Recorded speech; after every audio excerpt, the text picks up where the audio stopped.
முன்னாள் மாணவர்களுக்கு வணக்கம். விடுதிகள் செயலியில் முன்னாள் மாணவராக பதிவு செய்வதற்கான வழிகாட்டுதல் காணொளி.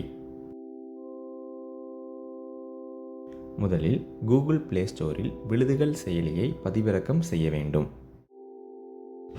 பிறகு கிரியேட் அக்கவுண்ட் என்ற ஆப்ஷனை கிளிக் செய்து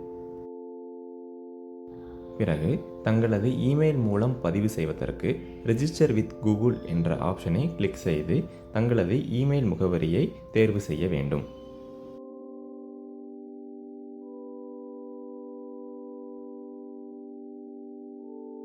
பிறகு தங்களது மொபைல் எண்ணை உள்ளீடு செய்து கண்டினியூ என்ற ஆப்ஷனை கிளிக் செய்ய வேண்டும். பிறகு தங்களது பாலினத்தை தேர்வு செய்ய வேண்டும்.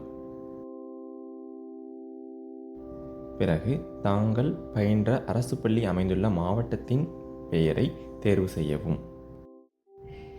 தாங்கள் பயின்ற அரசு பள்ளியின் விவரங்களை தேர்வு செய்ய யுடைஸ் நம்பர் அல்லது பள்ளியின் பெயரை சர்ச் செய்து அதனை தேர்ந்தெடுக்க வேண்டும். பிறகு அந்த பள்ளியில் தாங்கள் பயின்ற முதல் வகுப்பு முதல் இறுதி வகுப்பு வரை உள்ள விவரங்களை தேர்வு செய்யவும். பிறகு அந்த பள்ளியில் தாங்கள் கடைசியாக பயின்ற வருடத்தை தேர்வு செய்து இணைக்கப்பட்டுள்ள விவரங்கள் சரியென உறுதி செய்த பின் கண்டினியூ என்ற ஆப்ஷனை கிளிக் செய்ய வேண்டும். பிறகு முன்னாள் மாணவர்கள் உறுதிமொழியை ஏற்ற பின் நான் உறுதி கூறுகிறேன் என்ற ஆப்ஷனை கிளிக் செய்து கம்ப்ளீட் ரெஜிஸ்ட்ரேஷன் என்ற ஆப்ஷனை கிளிக் செய்ய வேண்டும்.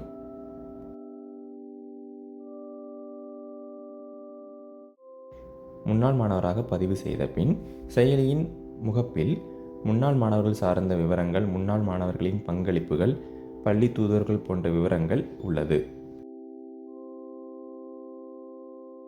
மேலும் தாங்கள் பயின்ற அரசு பள்ளியின் முன்னாள் மாணவருடன் கலந்துரையாடுவதற்கு மெசேஜ் ஆப்ஷனை கிளிக் செய்ய வேண்டும். பிறகு தாங்கள் பயின்ற அரசு பள்ளியின் பற்றிய விவரங்களை அறிவதற்கு மோர் இன்ஃபர்மேஷன் என்ற ஆப்ஷனை கிளிக் செய்து தெரிந்து கொள்ளலாம். நன்றி.